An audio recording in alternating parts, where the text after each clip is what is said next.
அன்புக்குரிய பரிசுத்தவங்கள் அனைவருக்கும் ஆண்டவராகிய இயேசு கிறிஸ்துவின் இனிய நாமத்தில் என் அன்பின் வாழ்த்துக்கள். உலகம் தேவனுடைய வேலையை பொதுவாக வெளிச்சத்தில் தேடுகிறது. பெரிய மேடைகள், பெரிய பெயர்கள், பெரிய குரல்கள், பெரிய நகரங்கள், பெரிய கூட்டங்கள். இங்குதான் தேவன் செயல்படுகிறாரோ என்று மனிதன் நினைக்கிறான்.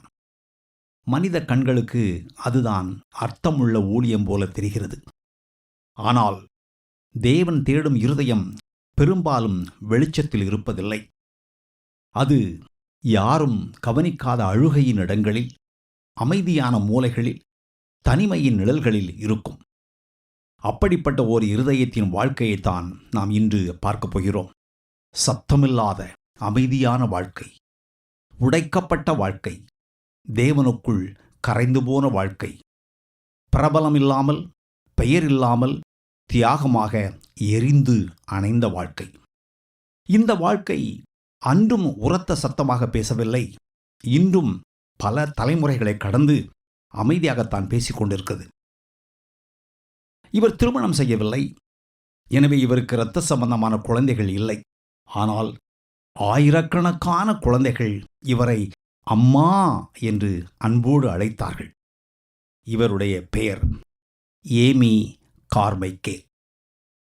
ஏமி 1867 டிசம்பர் 16 அயர்லாந்தில் உள்ள மில்லிஸ்லே என்ற பச்சை பசை வயல்கள் நிறைந்த, குளிர்ந்த காற்று வருடிச் செல்கின்ற, அமைதியான ஆலயங்கள் சூழ்ந்த ஒரு சிறிய கிராமத்தில் பிறந்தார். வசதியான குடும்பம். அந்த வீட்டில் வெளிப்படையான ஆவிக்குரிய ஆடம்பரம் இல்லை. விசுவாசம் உரத்த குரலில் வெளிப்படவில்லை, அது வாழ்க்கையில் வெளிப்பட்டது. அந்த வீட்டில் தேவனுக்கு பயந்து வாழும் இயல்பான வாழ்க்கை இருந்தது. அவருடைய அப்பா டேவிட் கார்மைக்கேல். இவர் மிஷனரியோ பிரசங்கியாரோ இல்லை, ஆனால் கடுமையான உழைப்பாளி. அயர்லாந்தில் ஒரு மாவு ஆலையின் சொந்தக்காரர். குடும்பத்தை பொறுப்போடு தாங்கி நடத்தினார். வரலாறு அவரை பற்றி அதிகம் பேசவில்லை. ஆனால் ஏமியின் எழுத்துக்களில் அவர் ஒரு சத்தமில்லாத, உறுதியான, நம்பிக்கையுடைய மனிதராக தோன்றுகிறார். அவர் ஏமிக்கு பிரசங்கிக்க கற்றுக் கொடுக்கவில்லை. ஆனால் நீ பேசாவிட்டாலும் நீ வாழ்கிற வாழ்க்கை பேசும் என்ற ஒரு மௌன பாடம் கற்றுக் கொடுத்தார். இவருடைய அம்மா கேத்ரின் ஜேன் கார்மைக்கேல் அமைதியானவர், ஆனால் உள்ளத்தில் இரும்பு போல் உறுதியானவர். மொத்தம் 7 பிள்ளைகள். ஏமிதான் மூத்தவர். அதனால் சிறுவயதிலேயே பொறுப்பை சுமக்க கற்றுக்கொண்டார். அவரிடம் தன்னை பற்றிய எண்ணத்தை விட பிறரை பற்றிய எண்ணம் மேலோங்கி நின்றது. அந்த வீட்டில் ஒரு எதிர்கால அம்மா மெதுவாக உருவாகிக் கொண்டிருந்தார் என்று அப்போது யாருக்கும் தெரியாது. ஏமிக்கு அப்போது 10 வயது இருக்கும். குழந்தைத்தன்மை இன்னும் முழுவதும் விலகாத வயது. ஆனால் இழப்பின் வலியை ஆழமாக உணரக்கூடிய வயது. அவருடைய வாழ்க்கை முதன் முறையாக நிலைகுலைந்தது. 1877 அல்லது 78 அவருடைய அப்பா காலமானார். அப்பா இல்லாத வீடு, அப்பாவின் குரல் இல்லாத மாலை நேரங்கள், ஒதுங்குவதற்கு அப்பாவின் நிழல் இல்லாத வாழ்க்கை ஒரு பெரிய வெற்றிடத்தை உருவாக்கியது. இந்த வெற்றிடத்தை வார்த்தைகளால் போதுமான அளவுக்கு விவரிக்க முடியாது. வெளி வாழ்க்கை பள்ளிக்கூடம், வீடு, தேவாலயம் என வழக்கம் போல தொடர்ந்தது. ஆனால் அவருடைய உள்ளத்தில் இந்த உலகம் நிலையானதா? இன்று இருப்பவர்கள் நாளை இல்லாமல் போகும் இந்த வாழ்க்கையில் நான் எதற்காக வாழ வேண்டும் என்ற கேள்விகள் மெல்ல எழ ஆரம்பித்தன. அவருடைய அப்பா இறந்தபின் அவருடைய அம்மா கேத்ரின் சோர்ந்து போகவில்லை. வசதிகள் குறைந்திருக்கலாம், ஆனால் வீட்டில் ஒழுக்கம் குறையவில்லை, தியாகம் குறையவில்லை, தேவனே எல்லாவற்றிலும் முதலாவது என்ற பாடம் குறையவில்லை. ஏமியின் வாழ்க்கையில் பின்னாளில் வெளிப்பட்ட தாங்கும் திறன், வலியை ஏற்கும் மனப்பக்குவம், அமைதியாக சுமக்கும் ஆற்றல், அவை அனைத்தும் அந்த தாயின் நிழலில் உருவானவை. இந்த உள்ளான வளர்ச்சிக்கிடையில் இன்னொரு சிறிய போராட்டமும் நடந்து கொண்டிருந்தது. அது அவருடைய கண்களின் நிறத்தை பற்றியது. ஏமியின் கண்கள் நீல நிறம் அல்ல, பழுப்பு நிறம். அந்த காலத்து ஐரோப்பிய சமுதாயத்தில் நீல நிற கண்களே அழகின் அடையாளம், மதிப்பின் அடையாளம். ஏமி பல முறை கண்ணாடிக்கு முன் நின்று, நான் அழகல்ல, என்னை யாரும் கவனிக்க மாட்டார்கள் என்று தன் உள்ளத்தில் சொல்லிக் கொண்டார். ஓர் இரவு அந்த எண்ணம் ஜெபமாக மாறியது. அது பெரிய விசுவாச ஜெபம் அல்ல, ஒரு குழந்தையின் நேர்மையான வேண்டுதல். இயேசுவே, என் கண்கள் பழுப்பு நிறமாக இருக்கின்றன, எனக்கு நீல நிற கண்கள் வேண்டும், நாளை காலைக்குள் என் கண்களை மாற்றிவிடுங்கள் என்று ஜெபித்தார். அடுத்த நாள் காலை அவர் எழுந்து கண்ணாடியில் பார்த்தார். எந்த மாற்றமும் இல்லை, அதே பழுப்பு நிற கண்கள். தேவன் தன் ஜெபத்துக்கு பதில் தரவில்லை என்று ஒருவேளை ஏமி அப்போது நினைத்திருக்கலாம். ஆனால் தேவன் தாம் என்ன செய்கிறார் என்பதை முன்னமே அறிந்திருந்தார் என்று ஏமி பின்னாளில் தன் நாளேட்டில் எழுதுகிறார். அந்த குழந்தை பருவ கேள்விகள், அந்த சிறிய ஜெபங்கள், அந்த மௌன சிந்தனைகள், இவையெல்லாம் ஏமியின் உள்ளத்தில் ஒரு தேடலை உருவாக்கி கொண்டிருந்தன. இளம் வயதில் அவர் பெல்ஃபாஸ்ட் நகரில் நடந்த ஒரு நற்செய்தி கூட்டத்தில் கலந்து கொண்டார். அது பெரிய நிகழ்வு அல்ல, ஆனால் அந்த நாளில் அவர் ஓர் உண்மையை ஆழமாக உணர்ந்தார். கிறிஸ்துவை பற்றி அவர் முன்னமே கொஞ்சம் அறிந்திருந்தார், ஏனென்றால் அவர் ஒரு கிறிஸ்துவ வீட்டில் வளர்ந்தார். ஆனால் அந்த நற்செய்தி கூட்டத்தில் கிறிஸ்து அவர் அறிந்த ஒருவராக அல்ல, அவருக்காக சிலுவையில் மரித்த இரட்சகராக மாறினார். அது ஓர் உணர்ச்சி வெடிப்பு அல்ல, அது ஓர் உள்ளார்ந்த விழிப்பு. நல்லவளாக இருக்க வேண்டும் என்ற எண்ணம் அல்ல, அவருக்கு சொந்தமானவளாக இருக்க வேண்டும் என்ற ஒரு தீர்மானம் அவருக்குள் எழுந்தது. அந்த நாள் என் வாழ்க்கை எனக்கு சொந்தமில்லை என்று நான் உணர்ந்த நாள் என்று அவர் பின்னாளில் தன் நாளேட்டில் எழுதுகிறார். நீங்கள் உங்கள் உடையவர்கள் அல்லவென்று அறியீர்களா? கிரயத்துக்கு கொல்லப்பட்டீர்களே, ஆகையால் தேவனுக்கு உடையவைகளாகிய உங்கள் சரீரத்தினாலும் உங்கள் ஆவியினாலும் தேவனை மைமைப்படுத்துங்கள் என்ற உண்மை அவருடைய உள்ளத்தில் முத்திரையிடப்பட்டது. அது ஓர் உரிமை மாற்றம். உடனே அவர் ஒரு மிஷனரியாக மாறிவிடவில்லை, ஆனால் அவர் தன்னை தத்தம் செய்தார். மனம் திரும்புதல் ஒரு நிகழ்வு, ஆனால் தத்தம் செய்தல் ஒரு நடை. ஏமியின் வாழ்க்கையில் அந்த தத்தம் செய்தல் மெதுவாக ஆழமாக தொடங்கியது. ஏமி வெளியில் அதிகம் பேசவில்லை, ஆனால் உள்ளே, இயேசுவே, நீர் என்னை பயன்படுத்தலாம் என்ற ஒரு தீர்மானம் உறுதியானது. அது பெரிய கனவுகளோடு கூடிய ஜெபம் அல்ல, அது என்னை அனுப்பும் என்ற ஜெபம் கூட இல்லை, அது என்னை உடையும் என்ற அமைதியான ஒப்புக்கொடுத்தல், தத்தம் செய்தல். தேவன் தன்னுடைய ஒப்புக்கொடுத்தலை, தத்தம் செய்தலை ஏற்றுக்கொண்டார் என்று அப்போது அவருக்கு தெரியாது, யாருக்கும் தெரியாது. காலம் மெல்ல நகர்ந்தது. ஏமியின் குடும்பம் பெல்ஃபாஸ்ட் நகருக்கு குடிபெயர்ந்தது. அங்கே அவர் கண்ட உலகம் மில்லிஸ்லேவின் அமைதியான உலகம் அல்ல. அது தொழிற்சாலைகளின் நகரம். எங்கும் புகை சூழ்ந்த கட்டிடங்கள், வறுமை, உழைப்பு, சமூக பிரிவுகள் கண்கூடாக தெரிந்தன. அங்கு நிறைய பெண்கள் ஆலைகளில் வேலை செய்தார்கள். அவர்கள் ஷாலீஸ் என்று அழைக்கப்பட்டார்கள். வேலை செய்யும் போது பாதுகாப்புக்காக தொப்பி வாங்கக்கூட அவர்களிடம் வசதி இல்லை. எனவே பாதுகாப்புக்காக அவர்கள் தலையில் ஒரு முக்காடு மட்டும் போட்டிருந்தார்கள். இவர்கள் சமுதாயத்தின் விளிம்பில் வாழ்ந்தார்கள். ஆலயங்களில் கூட அவர்கள் வரவேற்கப்படவில்லை. ஒரு நாள் அந்த பெண்கள் தேவாலயத்திற்கு வெளியே நின்று கொண்டிருப்பதை ஏமி கண்டார். உள்ளே செல்ல தயக்கம். உள்ளே இருந்தவர்களின் பார்வை அவர்களை தள்ளிவிட்டது. அந்த நொடியில் ஏமி யோசிக்கவில்லை, விவாதிக்கவில்லை, சும்மாவும் இருக்கவில்லை. அவர் அந்த பெண்களின் கைகளை பிடித்தார். மெதுவாக, ஆனால் உறுதியாக அவர்களை தேவாலயத்திற்குள் அழைத்துச் சென்றார். உள்ளே இருந்த சிலர் முகம் சுளித்தார்கள். பணக்காரர்களின் பார்வைகள் ஊடுருவ கொத்தின. அன்று அவர் சொன்ன வார்த்தைகள் அவருடைய வாழ்க்கை எந்த திசையில் செல்லப் போகிறது என்பதை வெளிப்படுத்தின. இவர்களும் தேவனுடைய பிள்ளைகள்தான். இவர்களுக்கு இங்கே இடமில்லை என்றால் எனக்கும் இங்கே இடமில்லை. அது ஒரு சமூக கருத்து அல்ல, அது ஒரு தீர்மானம். அந்த நொடியில் ஏமி ஒரு சுவரை தாண்டவில்லை, ஒரு சுவரை உடைத்தார். அது அவர் முதன்முறை சிலுவையை தொட்ட தருணம். தேவன் ஒருவரை பயன்படுத்த விரும்பினால் முதலில் அவரை உடைக்கிறார், பிறகு அவரை உருவாக்குகிறார். ஏமி அந்த உடைபடும் பாதையில் மெதுவாக நுழைந்தார்.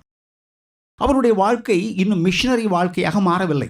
ஆனால் அந்த விதை விதைக்கப்பட்டு விட்டது. அந்த விதை ஒரு நாள் ஒரு மண்ணில் விழும். ஆனால் அதற்கு முன் தேவன் இந்த இருதயத்தை அமைதியாக வடிவமைத்துக் கொண்டிருந்தார். வெளியே பார்வைக்கு எல்லாம் நன்றாக இருந்தது. வீட்டில் பொறுப்பான மகள், தேவாலயத்தில் பணிவிடை செய்கிற இளம்பெண், சமூகத்தில் மரியாதைக்குரியவர். ஆனால் இந்த அமைதியின் நடுவில் அவருடைய உள்ளத்தில் ஒரு குரல் ஒலித்துக் கொண்டே இருந்தது. நீ இங்கே இருக்க வேண்டுமா? இந்த வாழ்க்கை உனக்கு போதுமா? நீ பாதுகாப்பாக இருக்க விரும்புகிறாயா அல்லது கீழ்ப்படிய விரும்புகிறாயா? இது உரத்த சத்தமாகவோ கட்டளையாகவோ வரவில்லை. ஆனால் அதை அவரால் தவிர்க்கவும் முடியவில்லை. அது விரட்டவில்லை, ஆனால் ஊடுருவியது. இந்த கேள்விகள் ஒரே நாளில் எழவில்லை. பல வருடங்களாக வளர்ந்தவை. ஜெபத்தின் இடைவெளிகளில், இரவுகளின் அமைதியில், கண்ணீரின் நடுவில். அவருடைய உள்ளத்தில் 2 உலகங்கள் மோதின. ஒரு பக்கம் வீடு, அம்மா, உடன்பிறப்புகள், தெரிந்த வாழ்க்கை, பாதுகாப்பு. மற்றொரு பக்கம் பெயரில்லாத, முகமில்லாத, ஆனால் வலிமையான ஒரு அழைப்பு. அந்த அழைப்புக்கு இன்னும் பெயர் இல்லை, ஆனால் அது உண்மையானது. அது அவரை தள்ளவில்லை, ஆனால் அது அவரை விடவில்லை. அந்த உள்ளார்ந்த போராட்டம் பல வருடங்கள் வளர்ந்தது.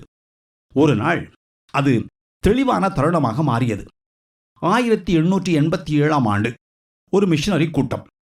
அந்த கூட்டத்தில் பலர் பேசினார்கள். பல வார்த்தைகள் ஒலித்தன. ஆனால் ஏமிக்கு ஒரு வார்த்தை மட்டும் தெளிவானது. அது மேடையிலிருந்து வரவில்லை. அது அவருடைய காதுகளில் விழவில்லை. அது அவருடைய இருதயத்தில் விழுந்தது. அந்த வார்த்தை, கோ ஈ, நீ போ. அது கட்டளையாக வரவில்லை. அது ஒரு சத்தமாக வரவில்லை. ஆனால் அந்த நொடியில் அதை அவரால் புறக்கணிக்க முடியவில்லை. கோ ஈ, நீ போ. அந்த வார்த்தை வந்தவுடன் அவர் எழுந்து நிற்கவில்லை, மேடைக்கு போகவில்லை, சாட்சி சொல்லவில்லை. கூட்டம் முடிந்தது. மக்கள் வெளியேறினார்கள். ஆனால் அவர் கூட்டத்திலிருந்து வெளியே வந்தபோது தன் வாழ்க்கை இனி பழையபடி இருக்காது என்று அவர் அறிந்திருந்தார். அவர் அந்த குரலுக்கு பதில் சொன்னார். சத்தமாக இல்லை, தன் உள்ளத்தில், நான் போவேன். அவர் தன் முடிவை யாருக்கும் அறிவிக்கவில்லை. அதை தாளில் எழுதவில்லை. அது அவருடைய உள்ளத்தில் எழுதப்பட்டது. மையினால் அல்ல, உயிரால். கோயி, நீ போ என்ற அந்த வார்த்தை அவருடைய இருதயத்தில் எழுதப்பட்ட பிறகு அது வெறுமனே ஒரு தீர்மானமாக மட்டும் இருக்கவில்லை. அது ஒரு வாழ்க்கை நடைமுறையாக மாறத் தொடங்கியது. அந்த காலகட்டத்தில் இங்கிலாந்தில் கெஸ்விக் மூவ்மெண்ட் என்ற ஒரு ஆவிக்குரிய இயக்கம் வளர்ந்து கொண்டிருந்தது. அது வெளிப்படையான பரபரப்பான இயக்கம் அல்ல. அது உள்ளார்ந்த தத்தம் செய்வதை பற்றிய இயக்கம். அது கெஸ்விக் எனப்படும் ஒரு சிறிய நகரத்தில் தொடங்கியது. அந்த இயக்கம், நீ கிறிஸ்துவை விசுவாசித்தால் மட்டும் போதாது, நீ முழுவதும் அவருக்கு சொந்தமானவனாக ஆக வேண்டும். வெற்றி அல்ல காரியம், தத்தம் செய்தலே காரியம். புகழ் அல்ல காரியம், பரிசுத்தமே காரியம். பெரிய செயல்கள் அல்ல காரியம், முழுமையான கீழ்ப்படிதலே காரியம் என்ற முக்கியமான சில உண்மைகளை வலியுறுத்தியது. இந்த போதனைகள் ஏமியின் உள்ளத்தில் ஏற்கனவே நடந்து கொண்டிருந்த போராட்டத்துக்கு வடிவம் கொடுத்தன. தேவன் என்னை பயன்படுத்துவாரா என்பதல்ல முக்கியம், நான் முழுவதும் அவருக்கு சொந்தமானவளா என்பதே முக்கியம் என்பதை அவர் உணர்ந்தார். அந்த கெஸ்விக் தாக்கம் அவரை மேடைக்காக தயார் செய்யவில்லை, அவரை பானபலியாக்க தயார் செய்தது. அவர் வெற்றியை தேடவில்லை, விசுவாசத்தை தேடினார். அவர் சாதிக்க விரும்பவில்லை, அவர் தத்தம் செய்ய விரும்பினார். அந்த உள்ளார்ந்த பரிசுத்தத்திற்கான ஏக்கம் பின்னாளில் இந்தியாவின் வெயிலையும் நோயையும் நிராகரிப்பையும் தாங்கும் ஆற்றலாக மாறியது. அந்த காலத்தில் யாரும் அதை கவனிக்கவில்லை, ஆனால் தேவன் கவனித்தார். ஓர் இருதயம் மெதுவாக முழுவதுமாக தத்தம் செய்து கொண்டிருந்தது. கோயி, நீ போ என்ற அழைப்பு தெளிவான பிறகு தேவன் அவரை அவசரப்படுத்தவில்லை. முதலாவது அவருடைய உள்ளத்தில் எழுந்த நாடு சீனா. ஆனால் அதே நேரத்தில் அது மிக தொலைவில் இருக்கிறதே, மிக ஆபத்தான நாடாமே, அதிகமாக தெரியாத உலகமாயிற்றே என்ற எண்ணமும் எழுந்தது. ஆயினும் அந்த பாரம் விலகவில்லை. ஆனால் அது நிறைவேறவும் இல்லை. சீனாவுக்கு கதவு திறக்கவில்லை. அது அவருடைய அழைப்பை ஆழப்படுத்தியது. தேவன் ஏமியின் அழைப்பை சோதிக்க ஆரம்பித்தார். அந்த சோதனையின் முதல் மேடை ஜப்பான். 1793 ஆண்டு தன் 26வது வயதில் ஏமி ஜப்பானுக்கு சென்றார். அது அவருடைய முதல் வெளிநாட்டு மிஷனரி களம். ஆனால் அது அவர் நினைத்தபடி அமையவில்லை. மொழி புரியவில்லை. கலாச்சாரம் மிகவும் அந்நியமாக இருந்தது. தனிமை மனதை சுருக்கியது. உடல் தொடர்ந்து சோர்ந்தது. வேலை இருந்தது, சேவை இருந்தது. ஆனால் அவருடைய உள்ளத்தில் ஒரு வெற்றிடம். ஜப்பானில் நான் தேவனுக்காக வேலை செய்தேன். ஆனால் நான் தேவனோடு சேர்ந்து வாழ கற்றுக்கொள்ளவில்லை என்று அவர் பின்னாளில் எழுதுகிறார். அது தோல்வியின் ஒப்புதல் அல்ல, ஒரு சீடனின் நேர்மையான வாக்குமூலம். சில நேரங்களில், தேவனே, உண்மையாகவே நீர் என்னை அழைத்தீரா என்று அவர் ஜெபித்தார். அந்த கேள்வி விசுவாசமின்மையால் எழவில்லை. அது தேவனோடு உண்மையாக நடக்க விரும்பும் ஒரு உள்ளத்தின் கதறல். உடல் பலவீனம் அதிகரித்தது. ஜப்பானில் நீண்ட நாட்கள் தங்க முடியவில்லை. அவர் ஜப்பானை விட்டு வெளியேறினார். அப்போது என் உள்ளத்தில் ஒலித்த குரல் தவறா? இந்த கதவு நிரந்தரமாக மூடிவிட்டதா என்ற இன்னொரு கேள்வியும் எழுந்தது. தேவன் இதற்கும் உடனடியாக பதில் சொல்லவில்லை. அவர் வழியை மாற்றினார். ஜப்பானுக்கு பிறகு ஏமி தன் 27வது வயதில் இலங்கைக்கு சென்றார். அது இலக்கு அல்ல, அது ஒரு பயிற்சி. தேவன் அவரை அவசரப்படுத்தவில்லை. தேவன் அவரை வடிவமைத்தார். அது தேவன் அமைதியாக வேலை செய்த காலம். இலங்கையில் ஏமி சில மிஷனரிகளை சந்தித்தார். அந்த சந்திப்புகள் சாதாரணமானவை அல்ல. அவை அவருடைய எதிர்காலத்திற்கான கதவை திறந்தன. அங்கு அவர் இந்தியாவில் ஏற்கனவே மிஷனரிகளாக இருந்த சிலரை சந்தித்தார். அவர்களில் சிலர் இந்தியர்களைப் போலவே வாழ்ந்தார்கள். அவர்கள் மேடைகளில் பிரபலமானவர்கள் அல்ல, மக்களோடு மக்களாக கரைந்து வாழ்ந்தார்கள். அவருடைய வாழ்க்கையை பார்த்தபோது உண்மையான ஊழியம் மேடையில் நின்று பேசுவதல்ல, மக்களோடு ஒன்றாகி வாழ்வது என்ற உண்மை ஏமிக்கு தெளிவானது. அவர்களில் ஒருவர் தாமஸ் வாக்கர். அவர் தென்னிந்தியாவில், குறிப்பாக திருநெல்வேலி பகுதியில் பல ஆண்டுகள் ஊழியம் செய்தவர். மேடை பிரசங்கங்களால் புகழ்பெற்றவர் அல்ல, எண்ணிக்கைகளை பற்றி பெரிதாக பேசாதவர். அவர் வெற்றியே அல்ல, விசுவாசத்தையே அதிகம் வலியுறுத்தினார். Success is not required of us, faithfulness is என்ற அவருடைய கூற்று, ஏமி, உன் சீன கனவின் மௌனத்திலும் ஜப்பானின் தனிமையிலும் இலங்கையின் குழப்பத்திலும் நீ தோற்கவில்லை, நீ உருவாக்கப்பட்டாய் என்பதை உறுதிப்படுத்தின.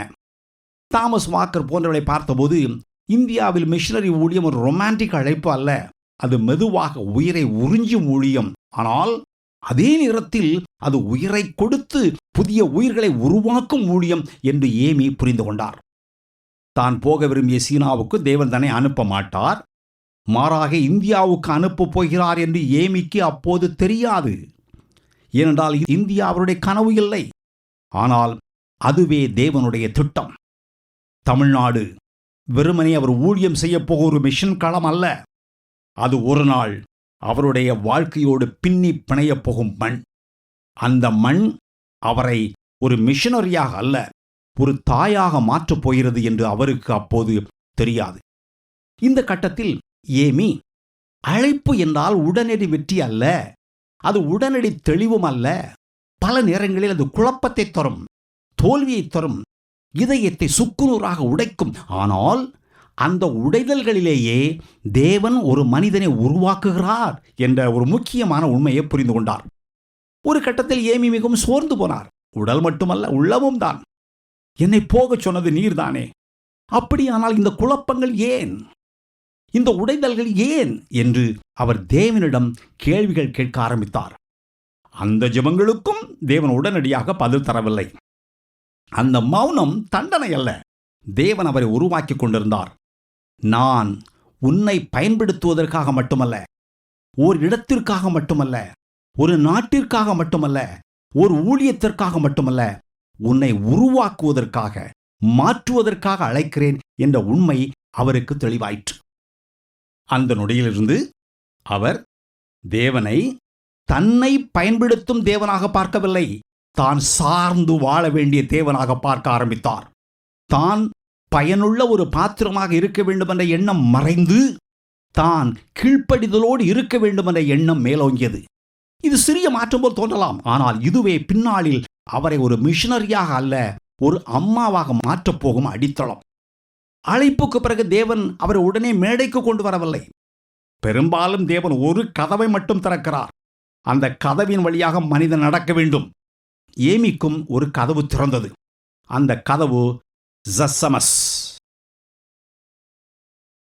19ஆம் நூற்றாண்டு இந்தியாவில் உயர் சாதி இந்துக்களின் வீடுகளிலும் பாரம்பரிய குடும்பங்களிலும் பெண்கள் வெளி உலகத்திலிருந்து முற்றும் தனிமைப்படுத்தப்பட்ட ஒரு வாழ்க்கை வாழ்ந்தார்கள். அவருடைய அந்தப்புறம் ஜனனா என்று அழைக்கப்பட்டது. அது ஒரு ஒதுக்குப்புறமான தனி அறை என்று நினைக்க வேண்டாம். அது அடைக்கப்பட்ட ஒரு தனி உலகம். அங்கு இளம் பெண்கள், சிறுவயதில் திருமணம் செய்யப்பட்டவர்கள், கைவிடப்பட்டவர்கள், விதவைகள் கல்வியின்றி, குரலின்றி, பாதுகாப்பின்றி பரிதாபமாக வாழ்ந்தார்கள். வாழ்ந்தார்கள் என்று சொல்ல முடியாது, இருந்தார்கள். தென்னிந்தியாவில் சாதி ஆழமாக வேரூன்றி இருந்தது. பெண்கள் கல்வியின்றி மதச் சடங்குகளுக்குள் கட்டப்பட்டிருந்தார்கள். தேவதாசி முறை, குழந்தைகளை கடவுளுக்கு அர்ப்பணித்தல், விதவைகளின் அடக்குமுறை, இவைகளெல்லாம் பெண்களை மையமாக கொண்ட சமூக காயங்கள். அந்த உலகத்துக்குள் ஆண்கள் நுழைய முடியவில்லை, போதகர்கள் செல்ல முடியவில்லை, பிரசங்க குரல்கள் எட்டவில்லை. அந்த நேரத்தில் இங்கிலாந்தில் இருந்த தேவ மக்களுக்கு இந்தியாவில் இருந்த இந்த பெண்களை பற்றி ஒரு பெரிய பாரம் ஏற்பட்டது.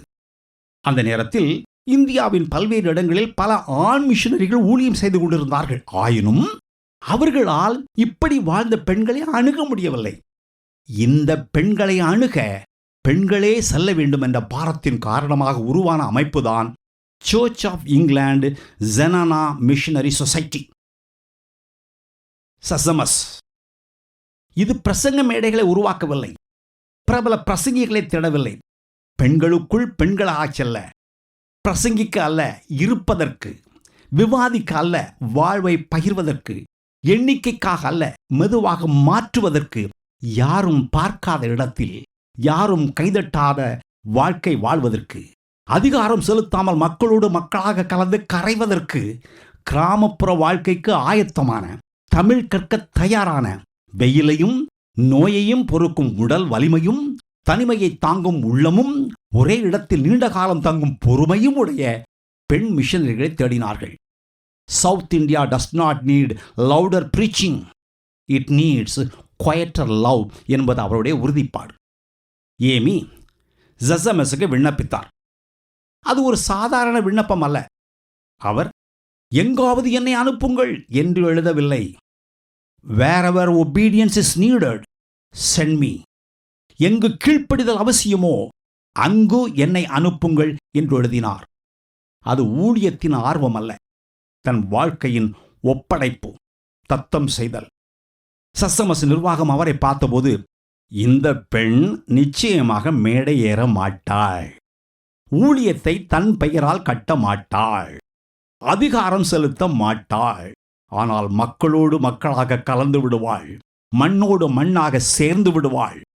She will not control the field, she will belong to the field என்று உறுதியாக உணர்ந்தார்கள்.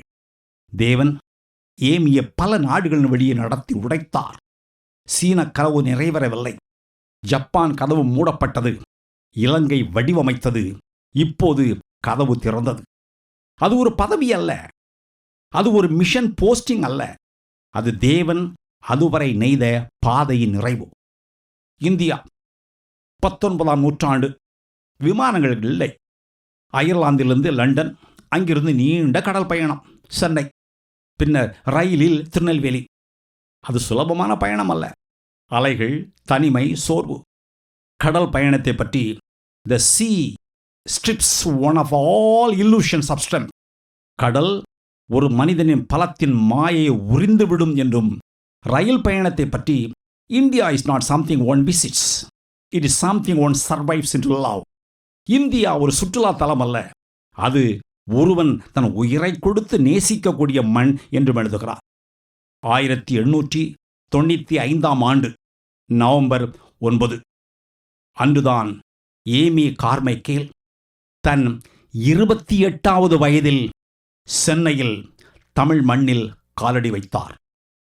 அது ஒரு பயணத்தின் முடிவு அல்ல, அது ஒரு வாழ்க்கையின் தொடக்கம். அவர் காலடி வைத்த மண் திருநெல்வேலி.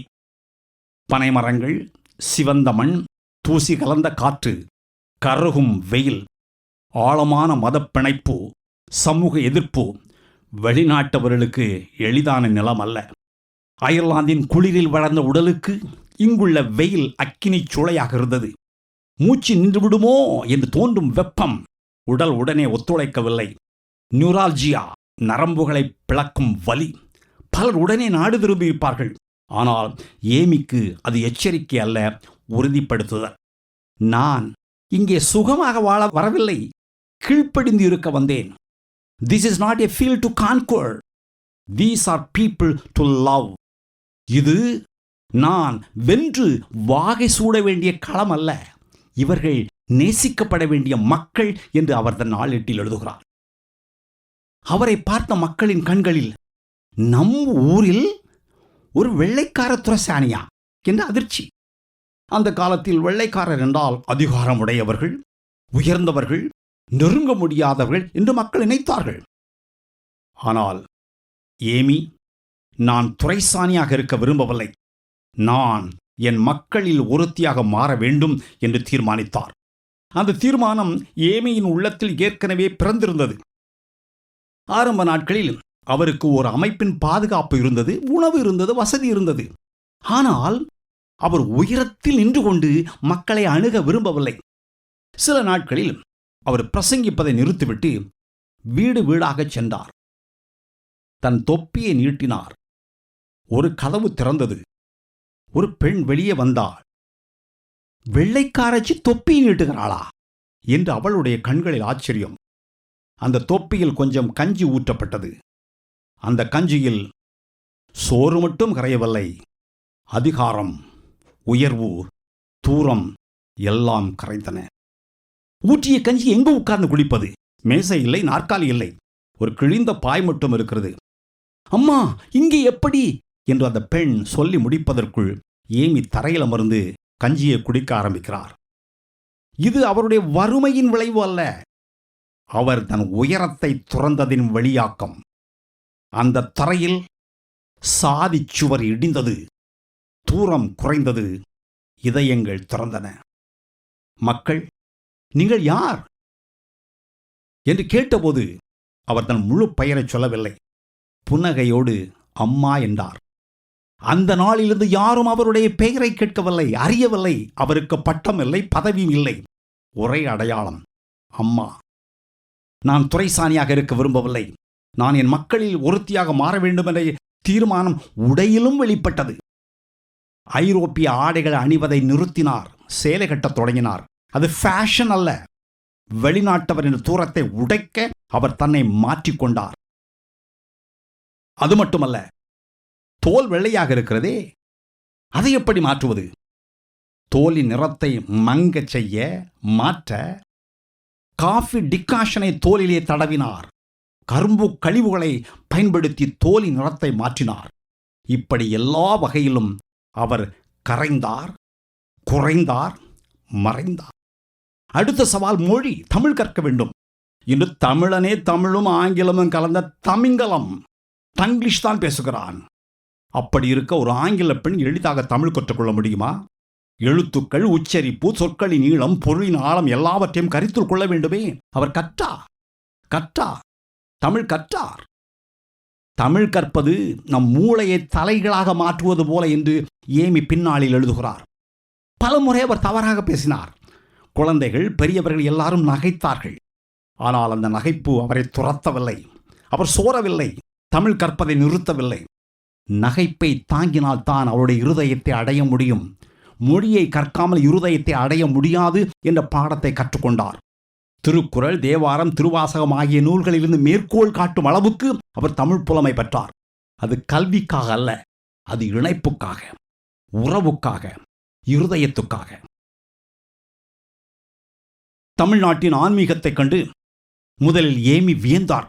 எங்கு பார்த்தாலும் ஆலயங்கள், ஆலயங்களில் மந்திரங்கள், மக்கள் மேற்கொண்ட விரதங்கள், பக்தியின் வெளிப்பாடு, ஆன்மீக மொழியின் செழிப்பு இவை அனைத்தையும் கண்ட ஏமி, ஓ, இந்த மண் ஆழமான திருடலை உடைய மண்.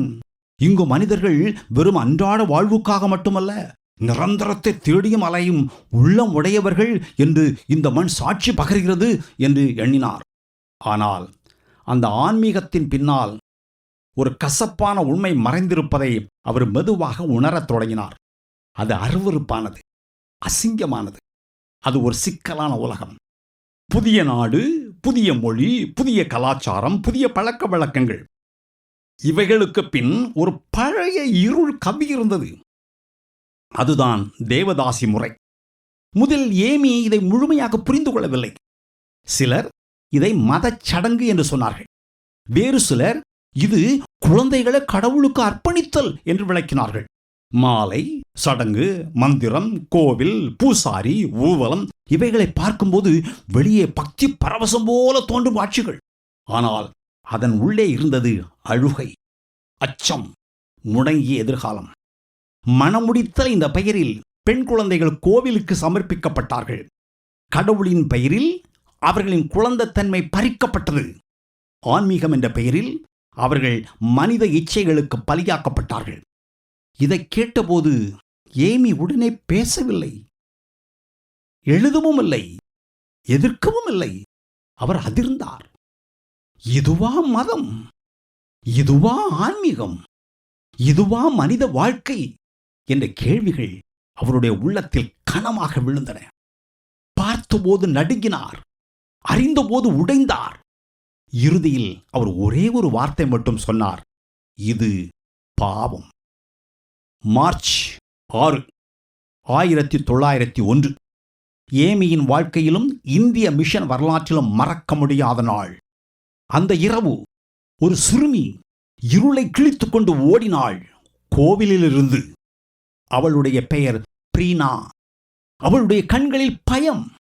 அவள் ஏமியின் கால்களை இறுக பிடித்துக் கொண்டு கதறினாள், அம்மா, என்னை திருப்பி அனுப்பிவிடாதீர்கள், அவர்கள் என்னை சித்திரவதை செய்கிறார்கள். சிறுமியின் உடலில் சூடு போடப்பட்ட காயங்கள். அந்த காயங்களுக்குள் குழந்தைத்தன்மை மௌனமாக அழுது கொண்டிருந்தது. அந்த குழந்தையின் கதறல் மேலோட்டமான ஒரு விண்ணப்பம் அல்ல, அது ஒரு உயிரின் கெஞ்சல், ஒரு குழந்தையின் கடைசி நம்பிக்கை. அந்த நொடியில் ஏமியின் ஊழியம் மாறியது. அதுவரை அவர் ஒரு நற்செய்தியாளர், இப்போது அவர் ஓர் அம்மா. அந்த குழந்தையிடம் அவர் எதுவும் கேட்கவில்லை. சட்ட போராட்டம் வரும், சமூக எதிர்ப்பு வரும், குற்றச்சாட்டு வரும், தன் பாதுகாப்புக்கு பங்கு வரும் என்று அவருக்கு தெரியும். ஆயினும், பயப்படாதே மகளே, இனி நீ என் பிள்ளை, கடவுள் உன்னை என்னிடம் ஒப்படைத்திருக்கிறார். இதுதான் அவர் சொன்ன வார்த்தைகள். இது அவர் அந்த நேரத்துக்கு சொன்ன வெறும் ஆறுதலான வார்த்தைகள் அல்ல. இது அவர் அந்த கணத்தில் எடுத்த ஒரு உறுதியான தீர்மானம். அது எளிதானதல்ல என்று அவருக்கு தெரியும். அதே நேரத்தில் இந்த குழந்தையை திருப்பி அனுப்புவது பாவம் என்றும் அவருக்கு தெரியும். அவர் ஒரு தாயின் போராட்டத்துக்குள் நுழைந்தார். அந்த இரவு பிரீனா தூங்கவில்லை, ஏமியும் தூங்கவில்லை. ஒரு குழந்தை தூங்காமல் இருப்பது சாதாரணம். ஆனால் ஒரு பெண் தூங்காமல் இருப்பது, அது தாய்மை பிறக்கும் இரவு. பிரீனா ஏமியின் அருகில் சுருண்டு படுத்திருந்தாள். அவளுடைய உடல் இன்னும் நடுங்கிக் கொண்டிருந்தது. தூக்கத்திலும் பயம் தொடர்ந்தது. ஏமி அவளுடைய கையில் கை வைத்து மெல்ல வருடினார், ஜெபித்தார் மௌனமாக. அந்த மௌன ஜெபத்தில் ஒரு வாழ்க்கை முழுமையாக மாறிக்கொண்டிருந்தது. அந்த இரவுக்கு பிறகு ஏமி குழந்தைகளை தேடவில்லை, குழந்தைகள் அவரை தேடி வர ஆரம்பித்தார்கள். ஒவ்வொரு குழந்தையின் கதையும் வித்தியாசமாக இருந்தது. ஆனால் ஒவ்வொரு கதையிலும் ஒரே வலி, பயம், சிதைந்த குழந்தைத்தன்மை, திரும்ப போக முடியாத வாழ்க்கை. ஒரு நாள் பிரீனா ஒரு பொம்மையை வைத்து விளையாடி கொண்டிருந்தாள். வெளியே பார்த்தால் ஒரு குழந்தை சாதாரணமாக விளையாடுவது போலத்தான் இருந்தது.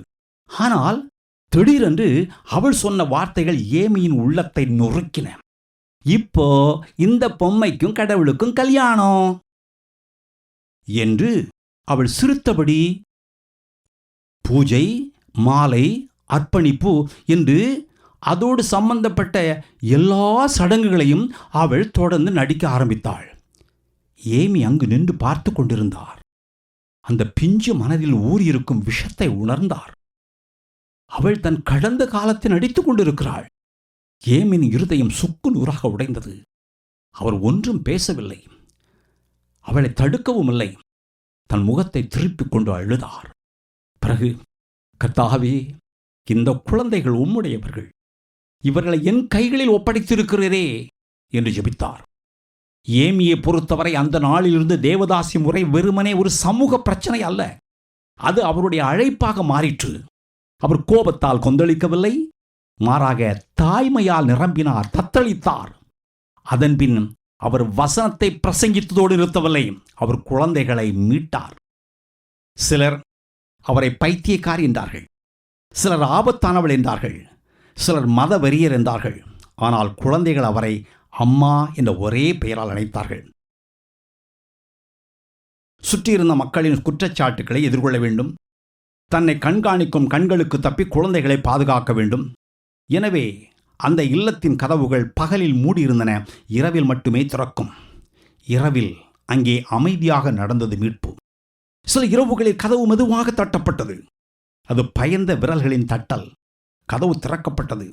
வாசலுக்கு வெளியே ஒரு சிறுமி, சில நேரங்களில் இருவர், சில நேரங்களில் காயங்களுடன், சில நேரங்களில் நடுங்கிய கண்களுடன் அம்மா என்ற ஒரே ஒரு வார்த்தை.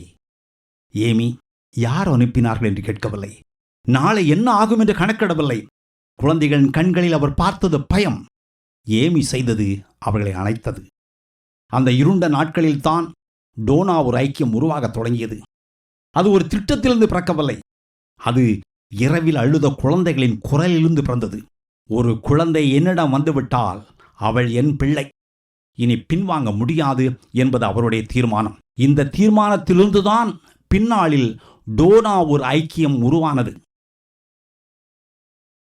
அந்த மீட்பு அமைதியாக தொடங்கியது. அமைதியாக தொடங்கிய அந்த மீட்பு அமைதியாக தொடரவில்லை. ஒரு குழந்தை வந்தாள், பிறகு இன்னொரு குழந்தை, பிறகு இன்னொரு குழந்தை, அதற்கு பிறகு இன்னும் சிலர். இது கண்ணுக்கு தெரியாமல் எங்கோ ஒரு மூலையில் நடக்கவில்லை. கோயில்கள் காலியாகிவிடவில்லை, ஆனால் கோவில்களிலிருந்து குழந்தைகள் காணாமல் போனார்கள். வெள்ளக்காரி குழந்தைகளை திருடுகிறார். திருடி கொண்டு போய் அவர்களெல்லாம் இந்த வெள்ளக்காரச்சி மதமாற்றுகிறாள். இவள் இந்த கோவிலின் அதிகாரத்தை சீர்குலைக்கிறாள். இந்த வெள்ளக்காரச்சி நம்முடைய சமய மரபுகளெல்லாம் மிதிக்கிறாள் என்ற கிசுகிசுக்கள் பிறந்தன, வதந்திகள் பரவின. அவை நாளடைவில் அதிகாரிகளுக்கும் அரசுக்கும் மனுக்களாகவும் பறந்தன. காவல் நிலையங்களில் புகார்களாக மாறின, நீதிமன்றத்தில் வழக்குகளாக உருவெடுத்தன. ஒரு நாள் ஏமிக்கு ஒரு செய்தி வந்தது. அது ஒரு எளிய அறிவிப்பு அல்ல, அது அவர் மேல் போடப்பட்ட ஒரு வழக்கின் செய்தி. அவர் மேல் சுமத்தப்பட்ட குற்றச்சாட்டு என்ன தெரியுமா? சைல்டு ஸ்நாச்சர், குழந்தைகளை திருடுபவர். அந்த வழக்கை கண்டு அவர் கொஞ்சம் கூட கலங்கவில்லை. ஆனால் குழந்தைகளின் எதிர்காலம் என்னவாகும் என்ற கேள்வி எழுந்தபோது உள்ளம் கலங்கியது. நீதிமன்றத்தில் ஆங்கிலேயர்களின் சட்டமும் இந்திய மரபும் மத சடங்குகளும் நேருக்கு நேர் மோதின. நீதிமன்றத்தை பொறுத்தவரையில் ஒவ்வொரு குழந்தையும் ஒரு வழக்கு எண், அவ்வளவுதான். அது மனித உயிர் இல்லை. ஹேபியஸ் கார்பஸ், குழந்தைகளை காணவில்லை, இவள் சட்டவிரோதமாக காவலில் வைத்திருக்கிறாள், குழந்தையை உடனே ஒப்படைக்க வேண்டும் என்ற ஆட்கொணர்வு மனுக்களும் தாக்கல் செய்யப்பட்டன. ஏமி நீதிமன்றத்தில் அமைதியாக நின்றார். சத்தம் போடவில்லை, அரசியல் பேசவில்லை, தன்னை பாதுகாக்க முயலவில்லை. அவர் ஒரே ஒரு வாக்கியம்தான் சொன்னார்: இந்த குழந்தைகள் கோவிலுக்கு திரும்பினால் அவருடைய வாழ்க்கை நாசமாகிவிடும். அது ஒரு சட்டவாதம் அல்ல, ஒரு தாயின் சாட்சி. ஆனால் நீதிமன்றம் பெரும்பாலும் இருதயத்தின் குரலை கேட்பதில்லையே. குழந்தையை உடனடியாக ஒப்படைக்க வேண்டும் என்ற ஆணை பிறந்தது. நீதிமன்றத்தின் ஆணை தாளில் எழுதப்பட்டது. ஆனால் ஏமியின் இருதயத்தில் பிள்ளைகளை என்னிடமிருந்து பிரிக்காதீர்கள் என்ற வேறொரு ஆணை எழுதப்பட்டிருந்தது. சட்டம் தன் வேலையை செய்தது. ஆணைகள் வந்தன. குழந்தைகளை ஒப்படைக்க வேண்டும், இந்த செயல்கள் சட்டவிரோதம், எதிர்த்தால் தண்டனை என்ற குறிப்புகள் எழுதப்பட்டன. இந்த வார்த்தைகள் ஏமிக்கு புதிதல்ல. ஆனால் இது வெறும் ஒரு வழக்கு அல்ல, இது சட்டமும் மனசாட்சியும் நேருக்கு நேர் மோதும் இடம் என்று இப்போது அவர் தெளிவாக புரிந்து கொண்டார். ஏமி சட்டத்தை இகழவில்லை, அரசுக்கு எதிராக பேசவில்லை.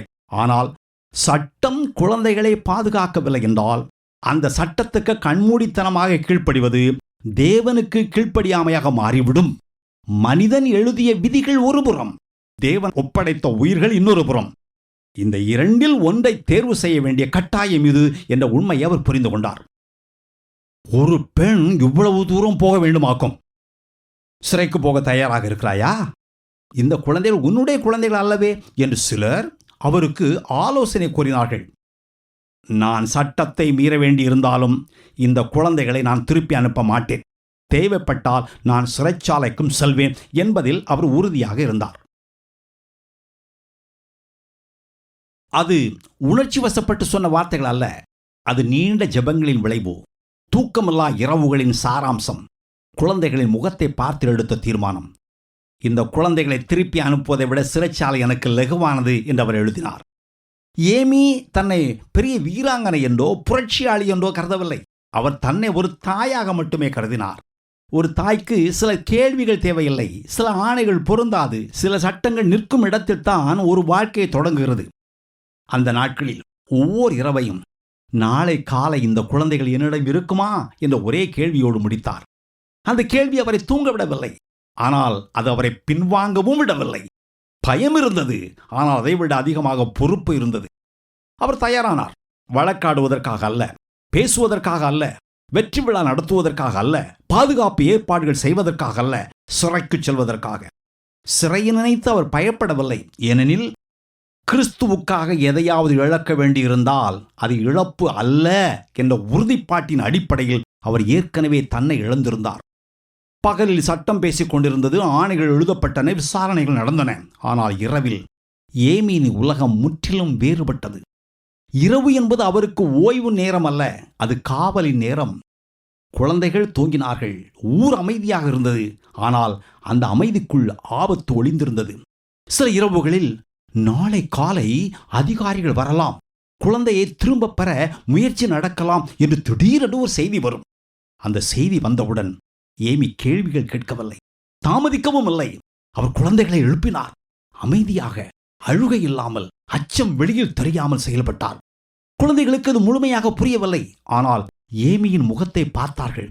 அந்த முகத்தில் அவசரமில்லை, பதற்றமில்லை. இருந்தது ஒரே விஷயம், பாதுகாப்பு. அந்த முகத்தை நம்பி அவர்கள் அவரோடு நடந்தார்கள்.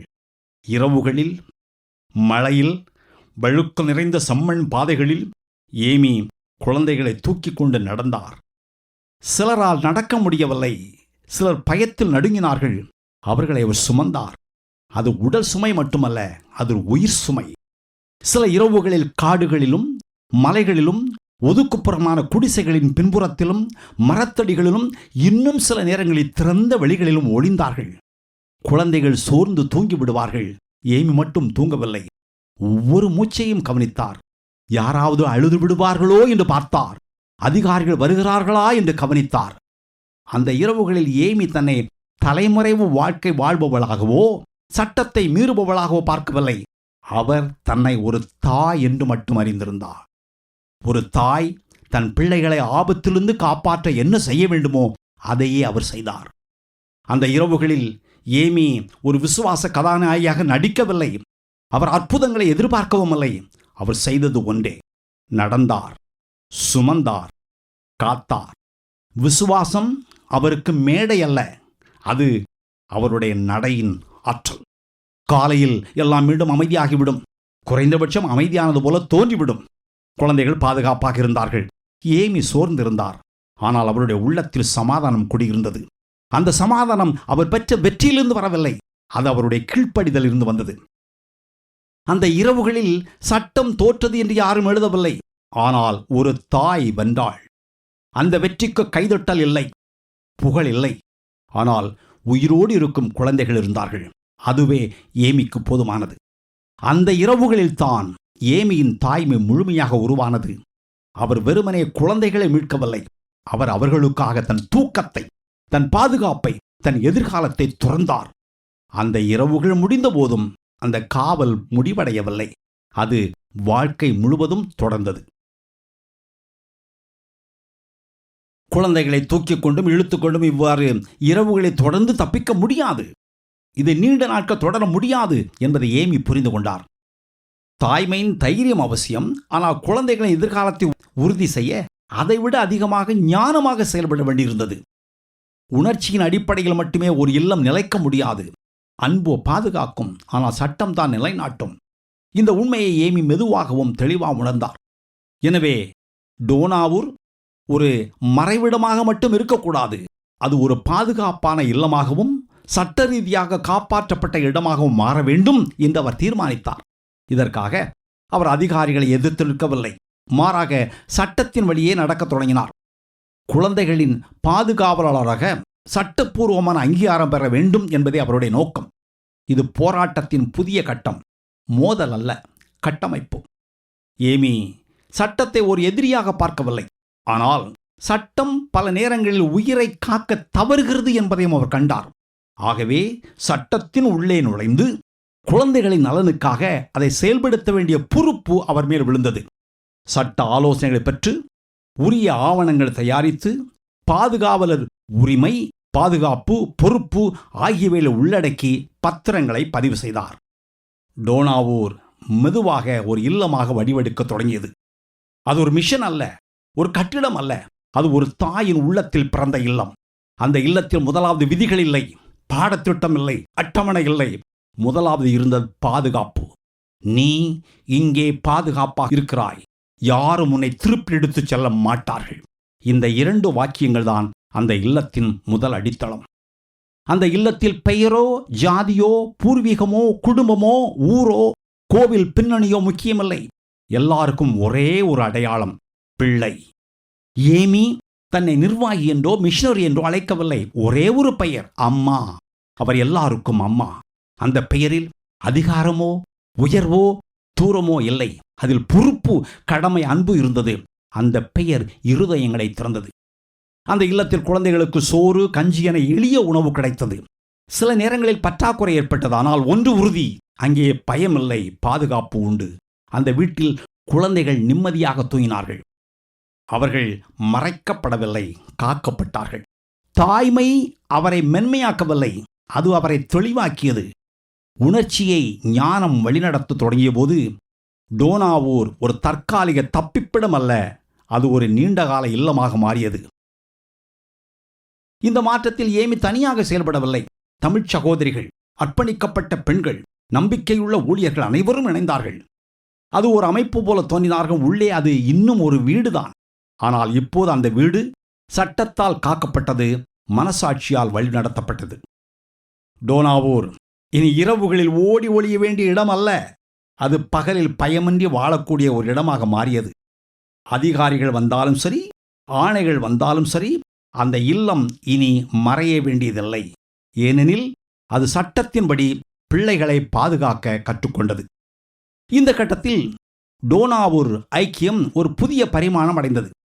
அவர் குழந்தைகளை மீட்டதோடு தன் பொறுப்பை முடித்துக் கொள்ளவில்லை, அவருடைய எதிர்காலத்தையும் உறுதிப்படுத்தினார். தாய்மை ஒரு கணநேர தைரியம் மட்டுமல்ல, அது வாழ்நாள் பொறுப்பு. சட்டம் பார்க்க தவறிய உயிர்களை டோனாவூர் ஐக்கியம் காப்பாற்றி காட்டியது. அந்த இல்லம் பல தலைமுறைகளுக்கான வாழ்க்கையை அமைத்துக் கொடுத்தது. டோனாவூர் ஐக்கியம் ஒரு இல்லமாக நிலை பெற்ற போது ஏமி, இந்த பணியை ஒருவர் மட்டும் சுமக்க முடியாது. ஒரு தாய் குழந்தைகளை பெற்றெடுக்கலாம், ஆனால் அவர்களை வளர்க்க ஒரு குடும்பம் தேவை.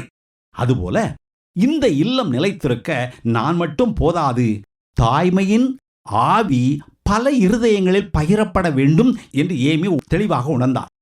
அப்போதுதான் ஸ்டாரி கிளஸ்டர் உருவானது. அது ஒரு அமைப்பின் பெயர் அல்ல, அது ஒரு சமூகத்தின் உருவம். நட்சத்திரங்கள் ஒன்றாக சேரும்போது வானம் பிரகாசிப்பதைப் போல பல அர்ப்பணிக்கப்பட்ட பெண்கள் ஒன்றாக சேர்ந்தபோது டோனாவூர் ஐக்கியம் ஓர் உயிருள்ள சமூகமாக மாறியது. ஏமி அவர்களை உதவியாளர்கள் என்று அழைக்கவில்லை, ஊழியர்கள் என்றும் சொல்லவில்லை. அவர்கள் தாய்மையின் சகோதரிகள். இந்த சமூகத்தில் பொன்னம்மாள், அருளை போன்ற தமிழ் பெண்கள் பெயர்களாக அல்ல, உயிர்களாக இந்த இல்லத்தின் தூண்களாக மாறினார்கள். அவர்களுக்கு ஆங்கிலம் தெரியாது, உலக கல்வி கிடையாது, ஆனால் குழந்தைகளின் கண்ணீர் மொழி தெரியும். அதுவே இங்கு தேவைப்பட்ட தகுதி. ஸ்டாரி கிளஸ்டர் வாழ்க்கை மிக எளிமையானது.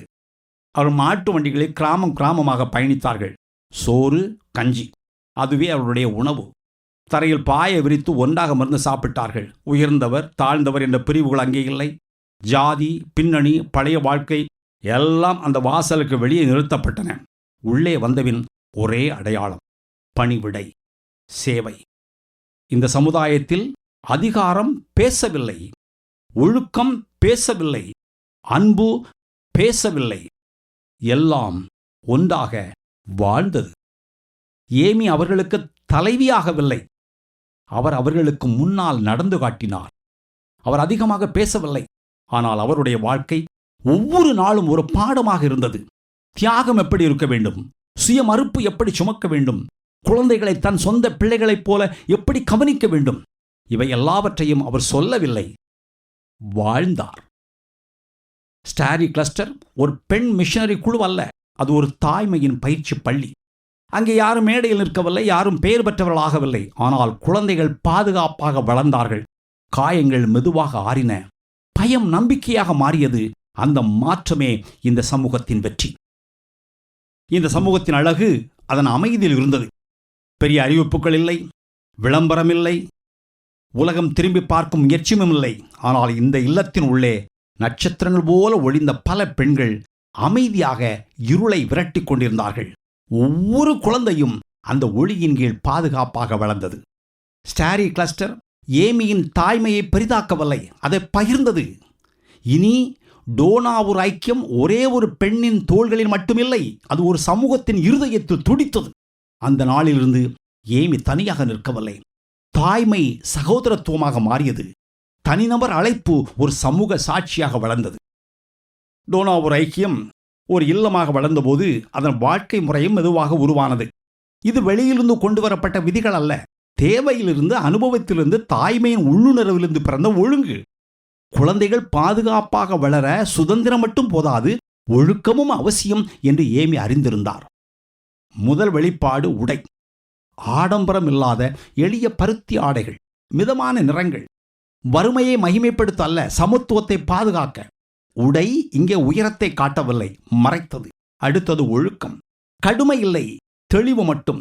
நேரம் மதிக்கப்பட்டது, வேலை பகிரப்பட்டது, பொறுப்பு உணரப்பட்டது. குழந்தைகள் சிறிய சிறிய பணிகளில் ஈடுபட்டார்கள், தண்டனையாக அல்ல, வளர்ச்சியாக. ஒழுக்கம் கட்டுப்பாடு அல்ல, பாதுகாப்பு. இதன் மையம் அமைதி. அமைதி என்பது வெறுமை அல்ல, கவனமான இருப்பு. அதிக சத்தமில்லை, தேவையற்ற அழுத்தமில்லை. காயமடைந்த உள்ளங்களுக்கு முதலில் தேவை வார்த்தைகள் அல்ல, அமைதி என்று ஏமி நம்பினார். டோனாவூர் ஐக்கியத்தின் வாழ்க்கை உலகத்தை கவர்வதற்காக இல்லை, குழந்தைகளை காக்கத்தான். வெளியில் பார்த்தால் ஒருவேளை கடுமை போல் தோன்றலாம், ஆனால் உள்ளே அது ஒரு கரம், ஒரு தழுவல். உடை சமத்துவத்தை கற்றுத்தந்தது, ஒழுக்கம் பொறுப்பை வளர்த்தது, அமைதி காயங்களை ஆற்றியது. அங்கே குழந்தைகள் வயதில் மட்டுமல்ல, உள்ளத்திலும் வளர்ந்தார்கள். 1931 ஒரு சாதாரண நாளைப் போல தோன்றிய அந்த நாள் ஏமியின் வாழ்க்கையில் மிகப்பெரிய திருப்பமாக மாறியது. ஒரு கழிவறை குழி அருகே நடந்து கொண்டிருந்த போது ஏமி அதில் தவறி விழுந்தார். காலில் பலத்த காயம், நரம்புகள் பாதிக்கப்பட்டன. அந்த கணம் முதல் அந்த கால்கள் நடக்கவில்லை. முதலில் இது தற்காலிகம் என்று நினைத்தார்கள். சில வாரங்கள் ஓய்வு, சில மாதங்கள் சிகிச்சை. ஆனால் நாட்கள் மாதங்களாக மாறின, மாதங்கள் ஆண்டுகளாக மாறின. ஏமி படுக்கையை விட்டு எழ முடியாத நிலைக்கு தள்ளப்பட்டார். அடுத்த 20 ஆண்டுகள் அவர் படுக்கையிலேயே இருந்தார். வெளியே பார்த்தால் அது அவருடைய பணிவிடையின் முடிவாக தோன்றியிருக்கலாம்.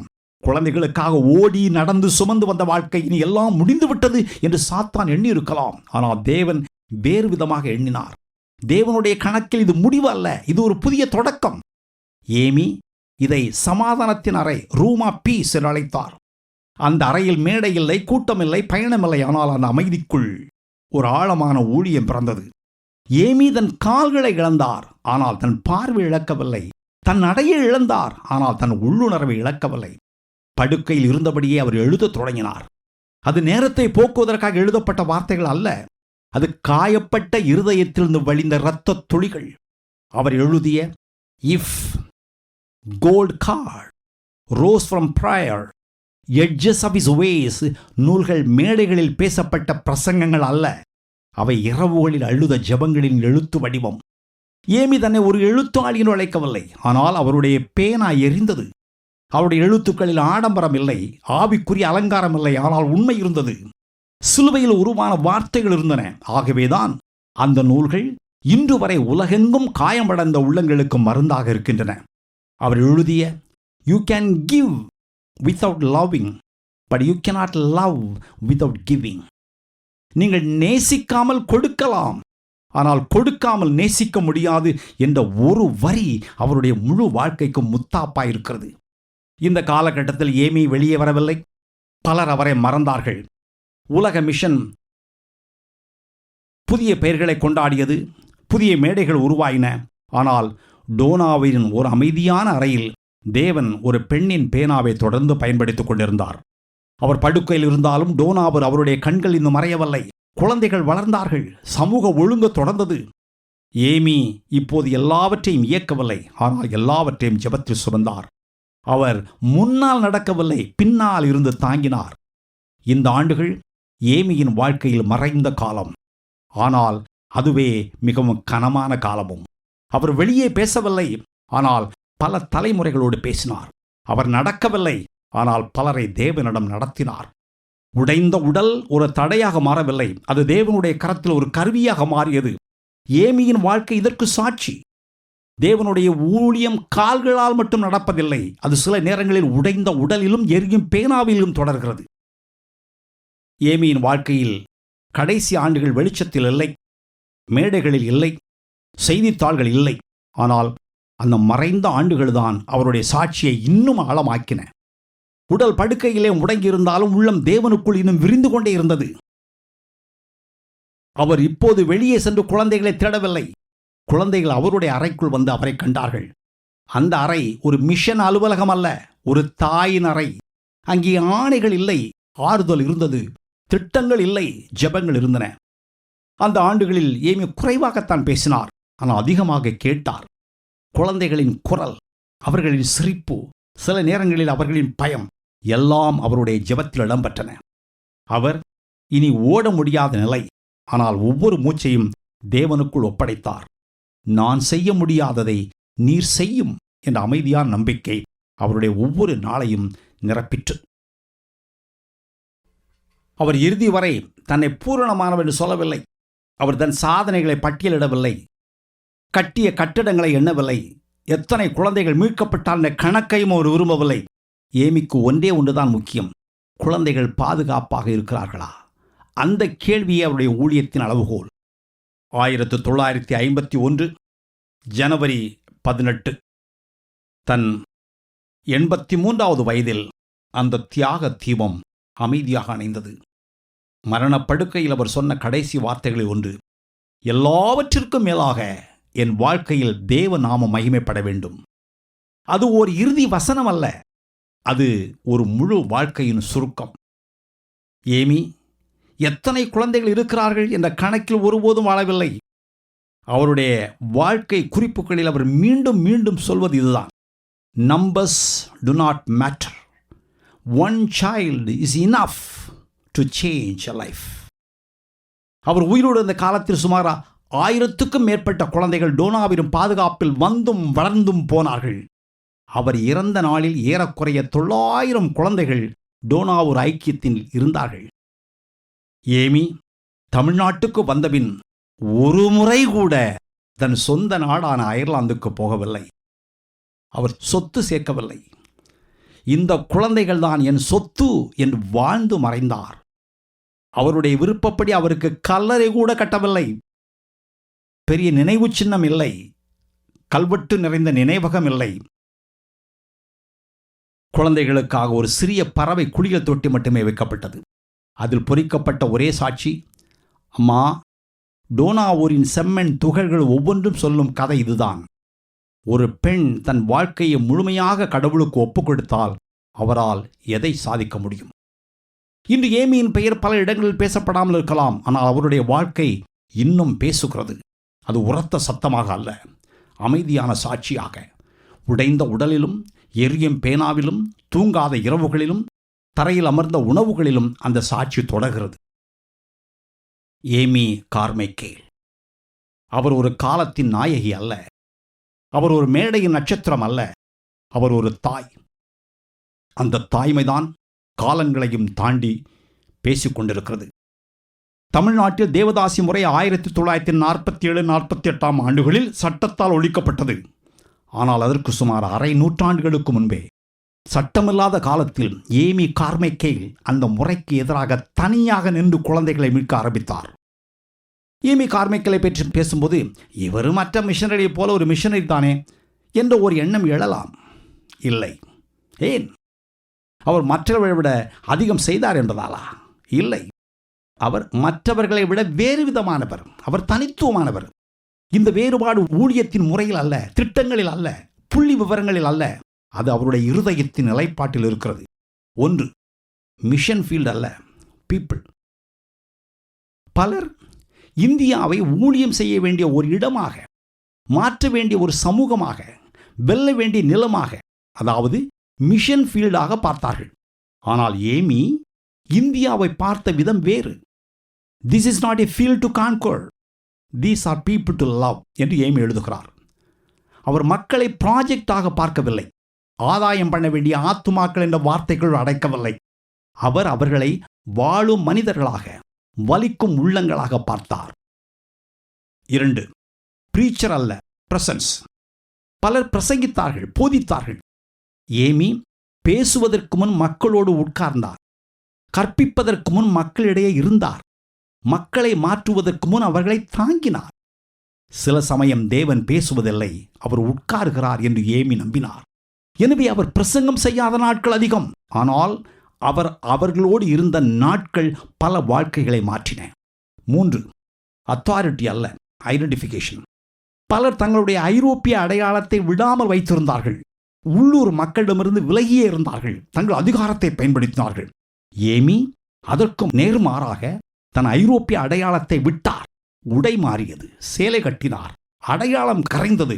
உள்ளூர் மக்களைப் போர் தரையில் அமர்ந்தார். அவர்கள் சாப்பிடும் பாத்திரத்தில் சாப்பிட்டார். தூரம் உடைந்தது. இது ஸ்ட்ராட்டஜி அல்ல, இது சிம்பாலிசம் அல்ல. இது நான் உங்களை விட உயர்ந்தவள் அல்ல, நான் உங்களைச் சேர்ந்தவள், நான் உங்களில் ஒருத்தி என்று ஒரு வார்த்தை கூட சொல்லாத முழு பிரசங்கத்தை வாழ்ந்தார். 4, சக்சஸ் அல்ல, ஃபெய்த்ஃபுல்னஸ். பலர் ஊழியத்தின் வெற்றியை எண்ணிக்கையால் அளந்தார்கள், புள்ளி விவரங்களில் மகிழ்ந்தார்கள். ஏமி கீழ்ப்படிதலை அளந்தார், மனசாட்சியை கேட்டார், தேவனுடைய முகத்தை நோக்கினார். அவர் எழுதிய success is not required of us, faithfulness is என்ற ஒரு வாக்கியம் அவருடைய முழு வாழ்க்கையின் சுருக்கம். அவர் தோல்வியடைந்த நாட்களிலும் அவர் அதை தோல்வியாக கருதவில்லை. ஏனெனில் நான் கீழ்ப்படிந்தேனா என்பதை அவர் கேட்ட கேள்வி. 5, கன்வெர்ட்ஸ் அல்ல, சில்ட்ரன். பலர் பெரியவர்களுக்கு பிரசங்கித்தார்கள், பொதுமக்களின் மறுமொழி எதிர்பார்த்தார்கள். ஏமி குழந்தைகளை கவனித்தார், பேச்சற்றவர்களை தேடினார், கட்டுண்டவர்களை அணைத்தார். தேவதாசி முறைமையிலிருந்து ஒரு குழந்தை தப்பித்து வந்தபோது, நீ எந்த மதம், உன் குடும்பம் என்ன, உன் எதிர்காலம் என்னவாகும் என்று அவர் கேட்கவில்லை. அவர் சொன்ன ஒரே வார்த்தை, நீ என் பிள்ளை.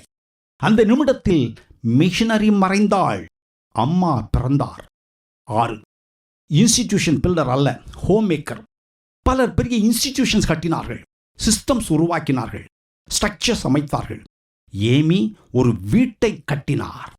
டோனாவூர் ஒரு அனாதை இல்லம் அல்ல, ரெஸ்கியூ சென்டர் அல்ல, மிஷன் காம்பவுண்ட் அல்ல.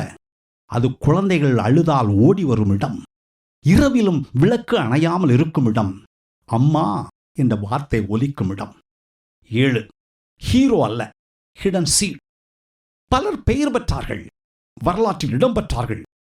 ஏமி மறைந்தார், பெயரை தவிர்த்தார், கலரை கூட வேண்டாம் என்றார். அவர் விரும்பியது தேவ நாமம் மகிமை பெற வேண்டும், தன் பெயர் மறைய வேண்டும். ஏமி கார்மைக்கேல் என்ன சாதித்தார்? அவர் எத்தனை கட்டிடங்கள் கட்டினார், எத்தனை 1000 குழந்தைகளை மீட்டு வளர்த்தார், எத்தனை நூல்கள் எழுதினார் என்று ஒருவேளை சிலர் கேட்கலாம். ஆனால் இறுதியில் இவை முக்கியமல்ல. ஒரே ஒரு கேள்விதான் முக்கியம். அவர் தன்னை முழுமையாக ஒப்புக் கொடுத்தாரா, தத்தம் செய்தாரா, பானபலியாக ஊற்றினாரா?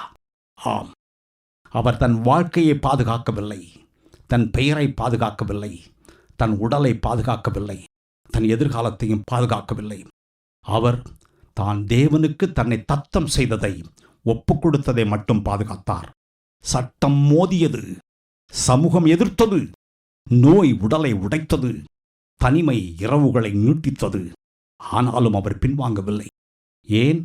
ஏனெனில் அவர் ஒரு மிஷனரி மட்டுமல்ல, அவர் ஒரு தாய். ஒரு தாய் கணக்கிட மாட்டாள், அளவிட மாட்டாள், பாதுகாப்பாக வாழ முயல மாட்டாள். ஒரு தாய் கொடுப்பாள், கொடுப்பாள், கொடுப்பாள், முழுவதும் கொடுப்பாள். தன்னை கொடுப்பாள், தன்னிடம் இருப்பதை கொடுப்பாள், தன்னால் இயன்றதை கொடுப்பாள். அவர் இந்தியாவை வெல்லவில்லை, ஆனால் அவர் குழந்தைகளின் பயத்தை வென்றார். அவர் மதத்துடன் போராடவில்லை, ஆனால் இருளுக்குள் ஒளியை வைத்தார். அவர் உலகத்தை மாற்றவில்லை, ஆனால் சில குழந்தைகளின் உலகத்தை மாற்றினார். அது போதுமா? தேவனுடைய கணக்கில் அது போதுமானது. ஒரு இருதயம் முழுவதும் தத்தம் செய்தால் தேவன் அதனால் ஒரு நகரையும் மாற்றலாம், ஒரு சமூகத்தையும் மாற்றலாம், ஒரு தலைமுறையை மாற்றலாம். ஆனால் அதற்கு முன் அந்த இருதயம் உடைய வேண்டும். ஏமி உடைந்தார், அவர் மறைந்தார், அதனால் கிறிஸ்து தெரிந்தார். அவர் குறைந்தார், அதனால் தேவன் பெரிதானார். இன்று டோனாவின் செம்மண்ணில் அவருடைய காலடி சுவடுகள் இல்லாமல் இருக்கலாம், ஆனால் ஒரு உண்மை இன்னும் உயிரோடு நிற்கிறது.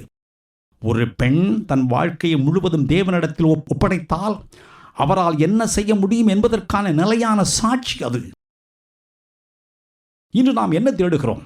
வெற்றியா, புகழா, அங்கீகாரமா, எண்ணிக்கையா, அல்லது கீழ்ப்படிதலா?